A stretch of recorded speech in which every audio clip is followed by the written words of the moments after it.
পলেস্তারা খসে পড়া অতি সাধারণ ঘর, টিমটিমে আলোতে থমথমে পরিবেশ, বাতাসে ধূপধুনোর ঘ্রাণ, কানে ভেসে আসছে গীতাপাঠ। জীবন সায়ান্নে মৃত্যুর প্রহর গুনছে খাটে শোয়া এক মুমূর্ষু লোক। চারপাশে তার আত্মীয় স্বজন বসে তারই চিরমুক্তির অপেক্ষা করছে। চারিদিকে মৃত্যুর ঘ্রাণ। তিনি তাড়াতাড়ি মারা যাবেন, কিন্তু ঠিক কখন মারা যাবেন তা কারোরই জানা নেই। পাশে বসে থাকা আত্মীয় সম্পর্কে হয়তো পুত্র বা নাতি। তিনি জানেন তার সঙ্গে থাকা মানুষ ইহলোক ত্যাগ করবেন। সেই অপেক্ষাতেই প্রহর গুনছেন। তারা প্রত্যেকেই জেনে বুঝে এসেছেন অন্তিম যাত্রার এই পান্থশালায়। তাদের প্রত্যেকের বিশ্বাস এই মৃত্যু আর 5টা মৃত্যুর থেকে অনেক বেশি মহার্ঘ। কারো মোক্ষপ্রাপ্তি ঘটে 14 দিনে, কারো বা একদিনেই।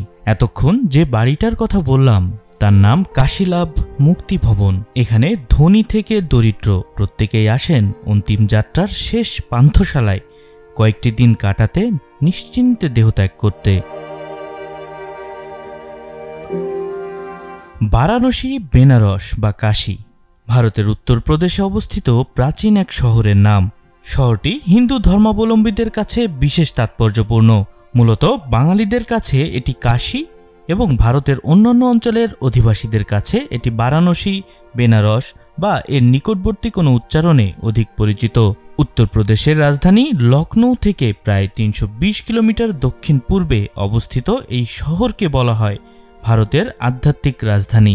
হিন্দু ধর্মের অনুসারীদের বিশ্বাস, এই শহরে যদি কারো মৃত্যু হয় তবে তিনি মোক্ষ লাভ করবেন। বৃদ্ধ বয়সের একেবারে শেষ দিকে এসে অনেকেই বাড়িতে সেবা যত্ন পান না। আবার মারা যাওয়ার পর শেষকৃত্য অনুষ্ঠানের জন্যও অনেকের কেউ নেই। তারা যান বারাণসীতে এই আশায় যে সেখানে গেলে শেষকৃত্যটুকু হবে।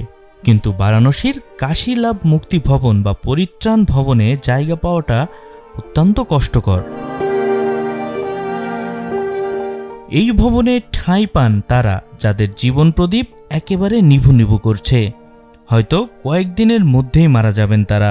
বারাণসীর মৃত্যু হোটেল নামে পরিচিত এই বাড়িতে প্রত্যেক মাসে বিশ্বের বিভিন্ন প্রান্ত থেকে প্রায় 20 জন নারী পুরুষ আসেন শুধু মারা যাওয়ার জন্য। পাঁচিল ঘেরা কম্পাউন্ডটি দেখলে কলকাতার কোনো পুরনো বনেদি বাড়ির কথা মনে পড়বে। গেটের ওপরে টাঙানো সাইনবোর্ডের লেখা কাশীলাভ মুক্তি ভবন। লাল রঙের দোতলা বাড়িটির ভেতর সার বেঁধে অপেক্ষা করছে মৃত্যু, কোথাও খাটিয়াতে, কোথাও মেঝেতে মাদুরের উপর। মুক্তি ভবনের 12টি ঘরে ঘুরলে এমনই দৃশ্য চোখে পড়বে।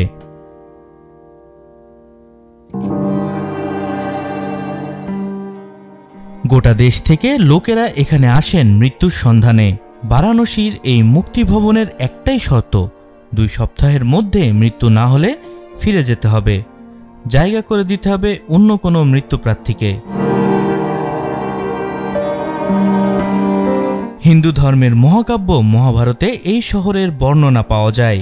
কুরুক্ষেত্রের যুদ্ধে মহাভারতের নায়ক পঞ্চপাণ্ডব তথা পাণ্ডব রাজপুত্রগণ তাদের চাচাতো ভাইদের বিরুদ্ধে এক ভয়াবহ ভ্রাতৃঘাতী সংঘাতে জড়িয়ে পড়েন। সেই যুদ্ধে তারা ভাইদের হত্যা করে বিজয় অর্জন করেন ঠিকই, কিন্তু ভ্রাতৃ হত্যা ও ব্রাহ্মণ হত্যাজনিত পাপ তাদের বিচলিত করে তোলে। এ পাপ থেকে মুক্তি লাভের আশায় তারা পরম সত্তা শিবের অনুসন্ধানে নামেন এবং তাকে অনুসন্ধান করতে করতে কাশীতে এসে উপস্থিত হন। সেখানে তারা শিবের সাক্ষাৎ লাভ করেন এবং নিজেদের কৃতকর্মের জন্য ক্ষমা প্রার্থনা করেন। এতে হিন্দু দেবতা শিব প্রসন্ন হয়ে এই কাশীনগরীর প্রতিষ্ঠা করেন। সে থেকেই এটি হিন্দু ধর্মের প্রায় সকলের কাছে তীর্থভূমি হিসেবে ব্যবহৃত হয়ে আসছে। কিংবদন্তি বলে কাশীর চিতার আগুন কখনো নেভে না। বাস্তবিকই প্রতিদিন এত মৃতদেহ আসে যে কোনো সময়েই এখানে শবদাহ বন্ধ হয় না। গভীর রাতে বহুদূর থেকে আগুনের শিখা দেখতে পাওয়া যায়। প্রতিদিন প্রায় 200 থেকে 300 মৃতদেহ আসে সৎকারের জন্য। ঘাটের সিঁড়িতে সার দিয়ে শোয়ানো থাকে মৃতদেহগুলি। পুনর্জন্মে আবার পাপমঙ্কিলময় পৃথিবীতে না এসে চিরমুক্তির আশায় হিন্দু ধর্মবিশ্বাসী মানুষের শেষ আশ্রয়স্থল এই কাশী। তাদের বিশ্বাস মতে মুক্তি ভবন যেন সেই মোক্ষ লাভের একটি দরজা।